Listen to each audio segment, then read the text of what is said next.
Welcome to the Evangelism Podcast. I'm Daniel King, and I'm excited about telling people about Jesus. Today I have a very special guest, Raphael Anzenberger. He is from France, and he has been working for God in the Francophone countries. Thank you so much for being with me today. Thank you for having me on the program.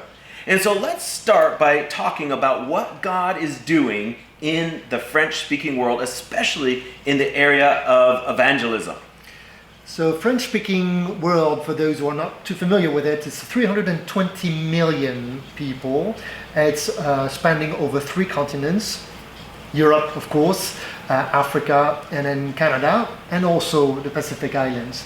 And for the longest time, we've been perceived, rightly so, as a mission field. But today I'm happy to report that we are known also as a mission force, and no longer as a mission field, because God has been gracious to us in raising a new generation of evangelists who are now bringing the gospel into unreached people group in Asia, in places where it's not possible to travel there with a missionary visa. So talk to us about where there are centers of French-speaking people around the world, especially in some of the African nations, and where is French the language that is spoken? So those centers, those epicenters where evangelists go out, starting from Africa, you have 2 centers, Abidjan, of course, Ivory Coast, then you have Kinshasa, then moving to Europe, Geneva, Paris and Brussels, and then moving to Canada, Montreal. So those would be the places and the cities where you will encounter evangelists, evangelistic ministry, raising evangelists and then sending them out into the harvest. Now, you completed your doctoral research and you looked at the incubation of evangelists. Tell us kind of the focus of your research and then what you discovered. So the idea is that how do we multiply more evangelists for the harvest, right? When I joined the ministry back 20 years ago, there was 4 of us, evangelists for the whole French-speaking world. When we did the math, 320 million divided by 4, we said, well, there's room for a couple more. And we decided to raise 100 evangelists within 10 years, a very aggressive goal, right? And for that, we had to come up with an incubator, a 2-year incubator by which we could raise up a cohort of 10 a year, amounting to 100 after 10 years. And that program was very successful, and it was really God's grace on that.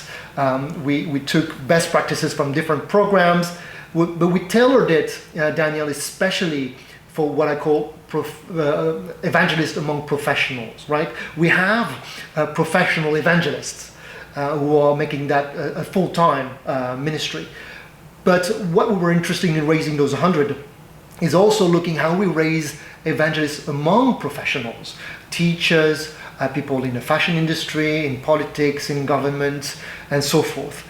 And I must tell you, Daniel, that those evangelists among professionals are sometimes even better, more enthused than some of the professional evangelists that we are. And it was really excited to see this new generation of evangelists coming up through the program and then making inroads, being recognized by the local church or ministries and being really released into the harvest. And as I was mentioning before, we also had the privilege of seeing some of our young evangelists, especially female evangelists, going to places like Afghanistan and North Africa, very, very scary places for women to go. And today they're raising evangelists in those countries and replicating some of the things that we have put together in this incubator. Talk to me about the incubation process. If someone has a heart for evangelism, they feel like that maybe God would use them in that area, how do you bring them to the point where they are bold in sharing their faith and preaching the gospel and even training others in evangelism? So the program basically runs with 3 core biblical values. The first year is dedicated to godly character. Okay, Ulrich Barzani, great evangelist in Germany, said, "Ein Evangelist ohne Charakter ist ein Kriminal." So an evangelist without a character is a criminal. So evangelists often, they come through our incubators and they want to talk about technique and methodology and Well, we start from a vantage point that if they're evangelists, they're leading people to Christ anyway. The number one danger is themselves. They have to root their life in godly character. So the first year is dedicated towards this: life of prayer, life of faith, spiritual disciplines, building godly character in your life. And then once we move into the second year, then we look at the second core value of the program, which is Doxological Motivations. What is this doxological motivation? Is that we don't want them to build an empire. We don't want them to think about themselves, taking a selfie with a big crowd behind, staging themselves as the savior with a messianic syndrome.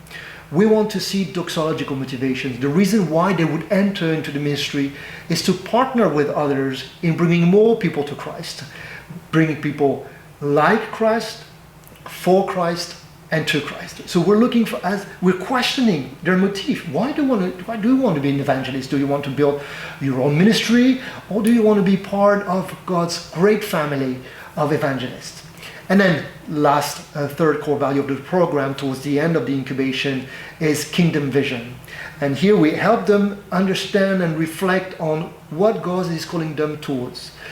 Some think about starting a ministry among street homeless people. And because of our network, then we put them in link with others who are also doing the same kind of things. This way they can build synergies, and it could be kingdom mindset versus empire mindset.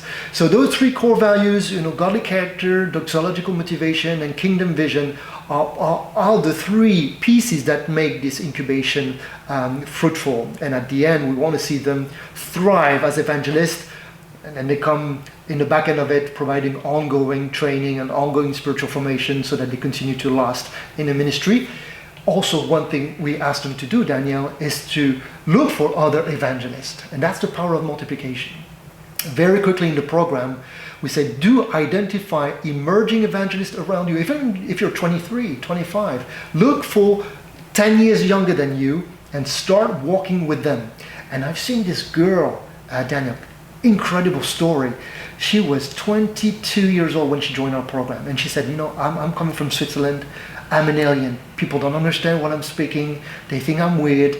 And I said, okay, what is your problem? So, well, the first time I shared, I had a dramatic encounter with Jesus, and the first time I shared that with my friends, 20 wanted to receive him in their heart. And then I went to my pastor, he said, you're weird. I don't know what to do with you. And can you help me? I said, yeah, I think you're an evangelist. Welcome to the tribe, right? As soon as she was into the program, she was already replicating everything we taught her to 50 younger evangelists who were between 15 and 20 years old. And so the power of multiplication, that's what we tell them. An evangelist, said Christian Schwarz, a famous missiologist, is not concerned about the crowd that is able to gather. He's concerned about the number of vocations that he's able to rise in his lifetime. And for that, I'm thankful for Billy Graham and Luis Palau and all those organizations who sought not just to portray what an evangelist is and should be, but also raise up new generations of evangelists. Let's talk about Europe. Some people have said that Europe is a post-Christian continent, but I think that God still has great love for Europe.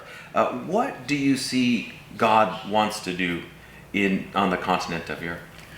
Well, people might be surprised to know that in France we're opening a church every 7 days.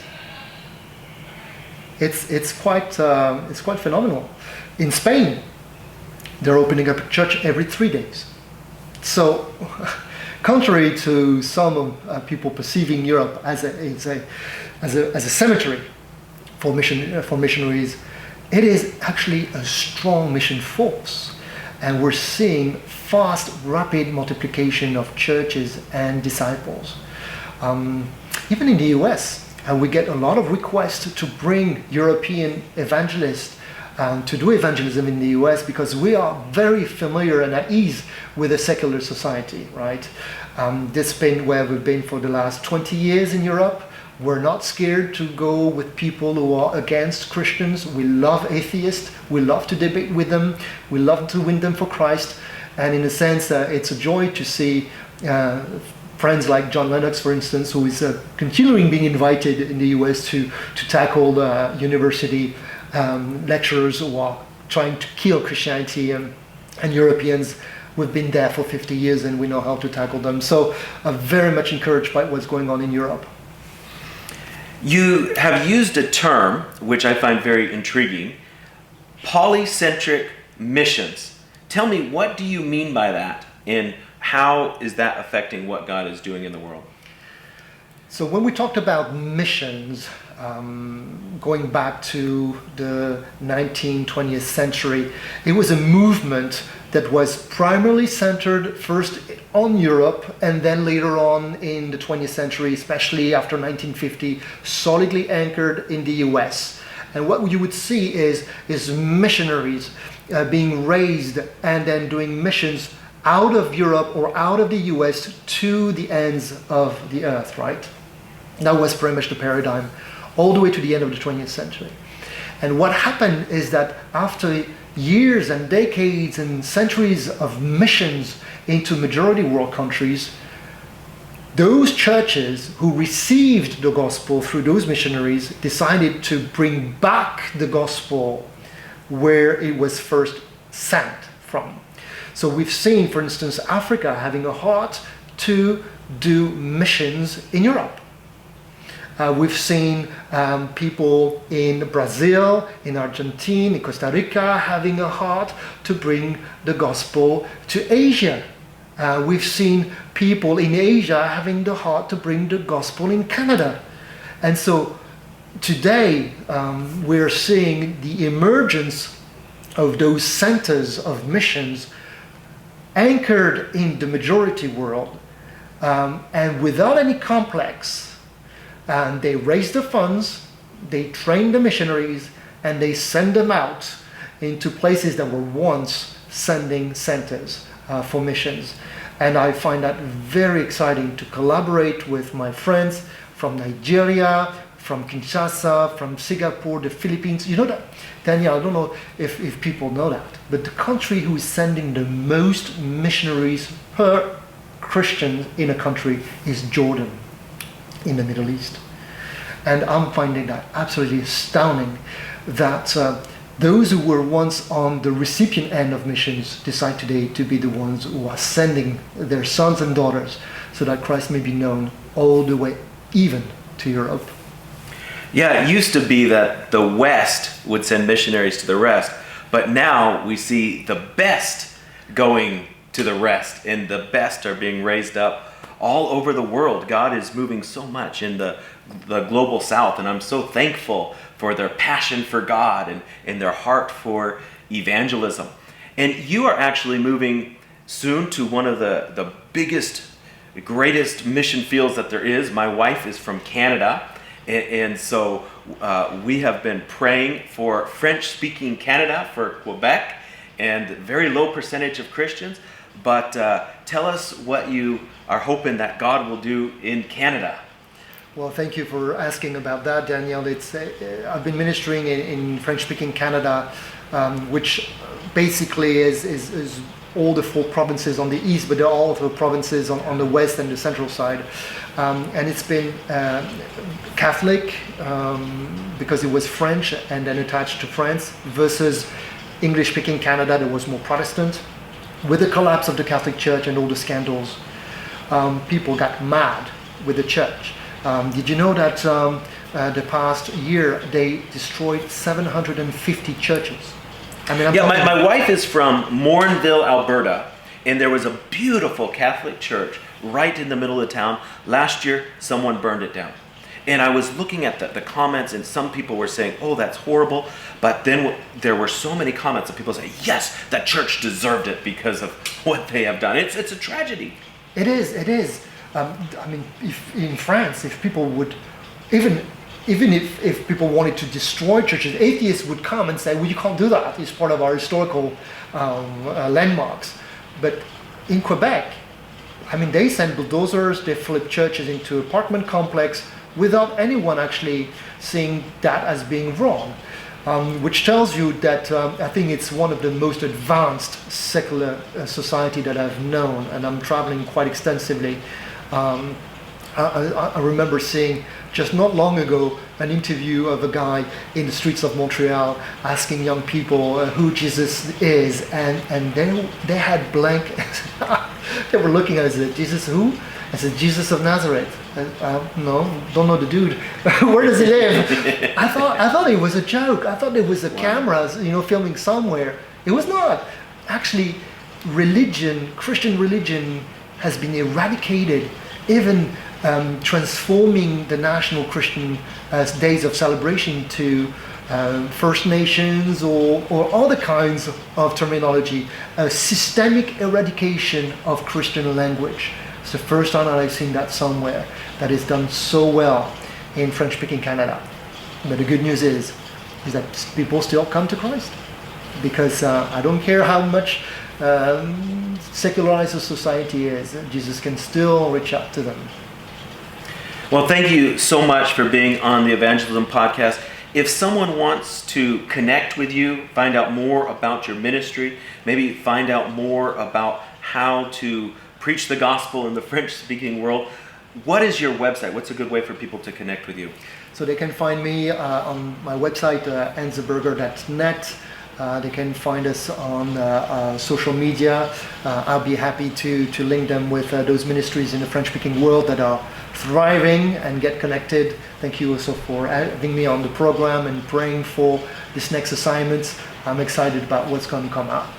Can we finish by just saying a prayer for the French-speaking world, that God would move? And could you pray in French? I would love to do that. Père éternel, nous te remercions pour tes grâces qui se renouvellent chaque matin. Nous te disons merci parce que tu es encore avec nous ici, en ce lieu, en ce temps. Tu aimes toutes les nations. Et en particulier aussi, je crois, ceux qui parlent la langue de Molière. 320 millions dans le monde entier.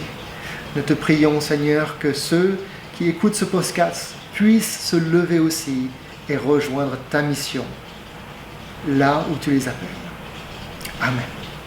Amen. Thank you. Daniel King is on a mission to save 1 million souls a year, but he can't do it alone. Would you consider sowing a financial seed today? To give, please visit www.kingministries.com.